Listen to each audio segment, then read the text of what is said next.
Bonjour, donc on avance, on avance. Là, ça fait quelques mois que j'ai pas mis de vidéo. Je fais comme si quelqu'un allait voir la vidéo, mais tant pis.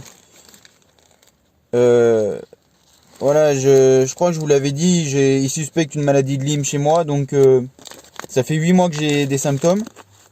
Là, j'ai été faire des analyses. Et voilà, ils ont pris 10 000 tubes. Mais le combat continue, le combat continue. On lâche rien, donc là, je dois faire un test dans la bouche. C'est hyper compliqué, ils m'ont pas trop expliqué, mais j'ai été voir sur internet. Voilà. On va le faire en direct. Allez, un espèce de coton-tige. Hop.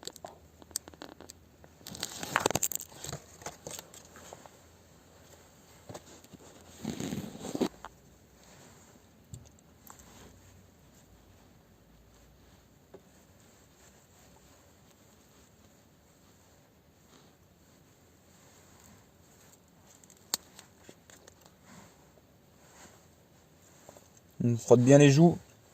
Normalement, il doit se couper. Voilà. Hop. Ça, je le balance.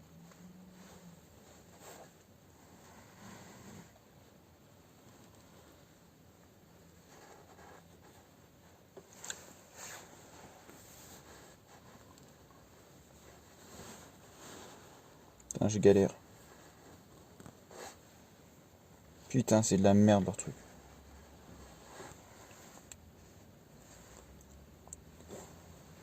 Voilà, on va le mettre dedans. Putain, il y a le liquide qui est tombé. Ça doit aller. Hop.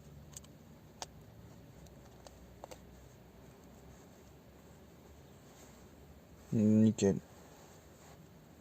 Voilà. Putain de merde. J'en ai mis sur mon écharpe. Putain de merde.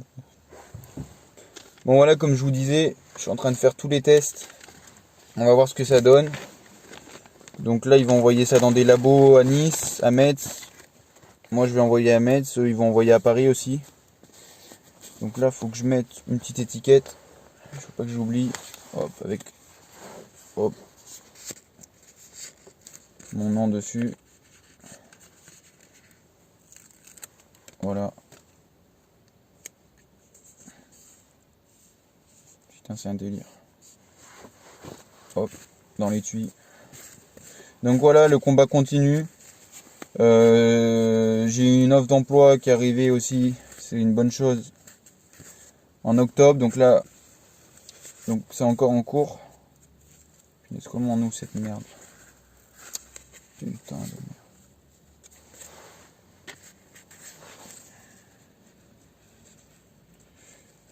Donc voilà, d'ici à peu près un mois, si tout va bien, j'aurai un traitement aussi. Et puis on espère que ça va aller. Mais je sais plus si j'en avais parlé, mais ouais, j'avais des symptômes bizarres. Je pense que ça a peut-être aussi fragilisé mon corps. L'autre fois, j'ai été aider mon père à soulever une machine. J'ai senti une douleur, j'ai fait oh. J'avais mal au biceps. Il y avait un bleu dessus le soir. Moi, vous savez, j'ai fait des études de kiné en Belgique. Et bleu sous la peau comme ça, sans choc, sans rien du tout, ça veut dire déchirure.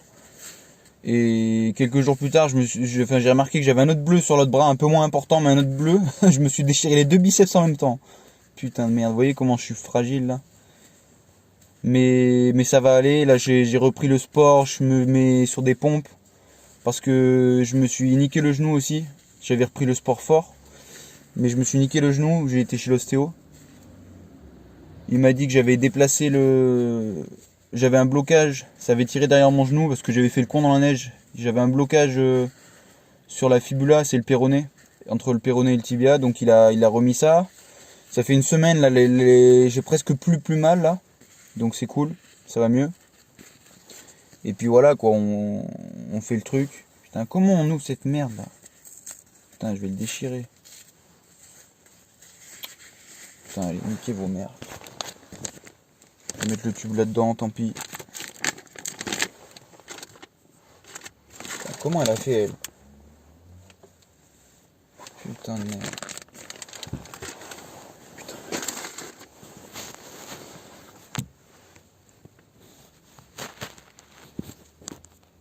Putain, comment elle a fait ça? Putain, faut que je le mette dedans peut-être. Donc après, j'espère que vous, ça va. Que tout va pour votre famille aussi. Parce que c'est important. Que personne soit touché. Que tout le monde continue la vie à peu près normalement, quoi. Comment elle a fait, elle? Je peux voir. Non, moi, c'est pas un truc comme ça.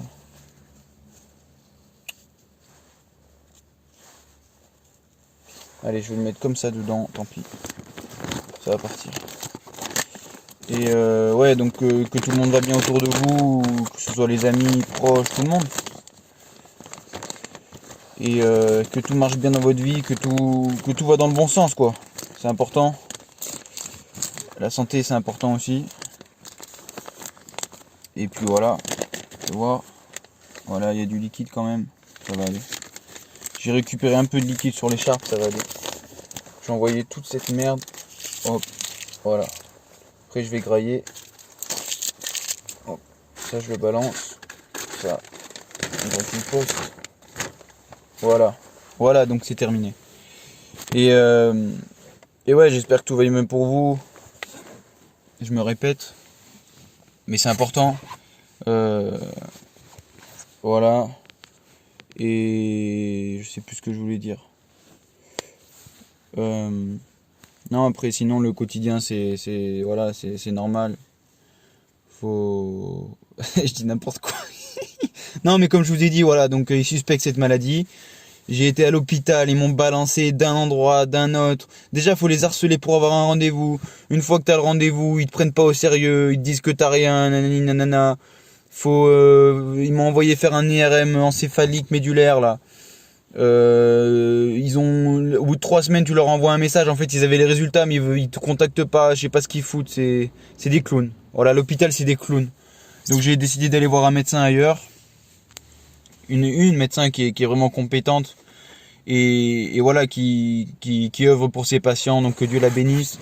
Et voilà, elle a fait avancer le truc. J'y suis allé, j'ai commencé à faire vraiment sérieusement les examens ici en novembre. Donc mi-novembre, là ça va faire 2 ou 3 mois, je sais plus, 2 mois. Donc voilà, là, ça va avancer. Je suis content, je vais pouvoir me remettre à faire du sport, à aller mieux. Voilà, l'hôpital, qu'ils aillent niquer leur mère. Franchement, qu'ils aillent niquer leur mère, ils savent pas soigner les gens. C'est des clowns. Ma parole, c'est des clowns, ils se prennent pour des stars. Le professeur, c'est à peine si tu le vois, il vient, il se prend pour une star, mon pote. Putain de merde. Et voilà, donc le combat continue. Bientôt, on va niquer ces bactéries de merde. Ouais, je vous explique, en fait, la maladie de Lyme, c'est compliqué à diagnostiquer. C'est-à-dire qu'en France, on a des tests qui sont pas performants. Donc, il y a beaucoup de patients qui s'orientent en Allemagne quand c'est vraiment très très grave. Donc, moi, c'est pas très grave, mais ça reste handicapant. Voilà, dans le quotidien, c'est pas toujours facile. Il y a des fois où tu es fatigué, tu dors, tu vas te coucher très tôt, ou tu dors dans l'après-midi, tu peux plus rien faire. Comme si tu avais les symptômes d'une grippe aussi. Tu vois, genre, t'es vidé, quoi, tu vois. Après, ben voilà, c'est des sensations bizarres dans les pieds. Surtout quand je suis debout, sans chaussures, compliqué pour faire du sport, des pertes d'équilibre comme ça, soudaines, voilà, des sensations de comme si tu avais de la fièvre, des frissons et tout, alors que t'as rien du tout, des extrémités gelées, je sais plus, il y a plein de symptômes, comme tu peux ne plus sentir tes jambes, ne plus avoir de force dans les jambes, tu vois, moi j'avais plus de jus, je pouvais plus rien faire en fait. Genre juste le fait de me dire ouais je vais descendre cette descente et je vais la remonter, c'est même pas la peine. Donc voilà, c'est pas le cas le plus grave si vous voulez, mais voilà, faut pas faire traîner le truc, surtout que on sait pas comment ça peut évoluer après. Voilà, il y a des gens comme me disait la médecin, il y a des gens ils sont en fauteuil roulant et voilà, avec un bon traitement ça va mieux pour eux. Mais voilà, faut prendre les choses par le bon bout et vite niquer le truc, enrayer la bactérie. Et voilà, donc en gros, quand la tique elle te mord, tu peux ne pas avoir la morsure, les choses elles peuvent se déclencher je sais pas combien d'années après. Donc voilà, les symptômes, tu peux en avoir des milliers. Donc moi, elle s'oriente plus vers une co-infection. En fait, la tique, quand elle te pique, elle te donne la Borrelia, c'est la maladie de Lyme, mais elle peut te donner aussi d'autres bactéries en fait. Donc c'est pour ça qu'on appelle la maladie de Lyme et co-infection. Donc co-infection, ça représente toutes les bactéries à côté quoi qu'elle peut te donner. Donc moi, elle m'a dit la médecin qu'elle s'oriente plus, puisqu'elle connaît à force, elle s'oriente plus vers une Bartonella. Peut-être maladie de Lyme aussi, donc la Borrelia, mais aussi une co-infection de la Bartonella, au vu de mes symptômes. Donc voilà.